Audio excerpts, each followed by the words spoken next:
Il faut croire qu'on peut passer de l'état charnel à l'état spirituel en quelques instants. Les gens veulent croître spirituellement et passer ainsi de l'état charnel à l'état spirituel, et ils ne peuvent y parvenir. Ils recherchent les réunions et les études bibliques, et pensent qu'ils parviendront par ce moyen à croître spirituellement et à passer de l'état charnel à l'état spirituel. L'état charnel est un état maladif, et la croissance ne peut venir qu'après la guérison. Le chrétien charnel est un bébé en Christ. C'est un enfant de Dieu. Paul le dit, mais il est atteint d'une terrible maladie qui l'empêche de grandir. Comment la guérison peut-elle venir? Elle ne peut venir que de Dieu, et Dieu désire vous l'accorder immédiatement. D'autre part, sachez qu'un chrétien qui devient un homme spirituel n'a pas encore atteint la maturité spirituelle. Il ne faut pas attendre d'un nouveau converti qui a obtenu la plénitude du Saint-Esprit ce qu'on peut attendre d'un chrétien d'expérience qui possède du Saint-Esprit depuis 20 ans,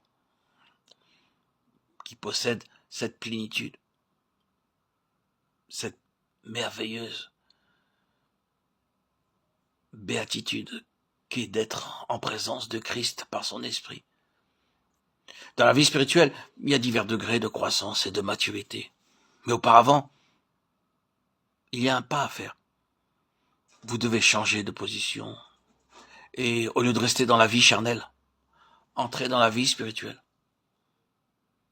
Remarquez la raison pour laquelle on emploie ces deux expressions dans l'homme charnel. Il y a cependant une vie spirituelle. Mais vous savez que les choses sont nommées d'après ce qui constitue leur caractère principal. Un objet peut être employé à plusieurs usages, mais on le nomme d'après son usage principal. Une chose peut avoir plusieurs caractéristiques, mais on la nomme d'après la caractéristique la plus frappante. Ainsi Paul dit aux Corinthiens en d'autres termes, vous n'êtes pas des hommes spirituels, mais des hommes charnels, des enfants, en Christ. En effet, puisqu'il y a parmi vous de la jalousie et des disputes, n'êtes-vous pas charnels, et ne marchez-vous pas selon l'homme? Toutefois, l'homme spirituel n'a pas encore atteint la perfection finale. Il doit encore croître. Mais si vous l'observez, vous voyez ce qui est le plus frappant dans sa personne et sa conduite. C'est qu'il est vraiment consacré à Dieu. Il n'est pas parfait, mais c'est un homme qui a pris une position juste et qui a dit « Seigneur, je me suis donné à toi pour être conduit par ton esprit. Tu m'as accepté, tu m'as béni, et maintenant je suis conduit par le Saint-Esprit. »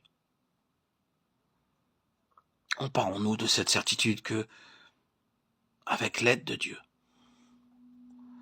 nous pouvons abandonner notre position actuelle et prendre une nouvelle position.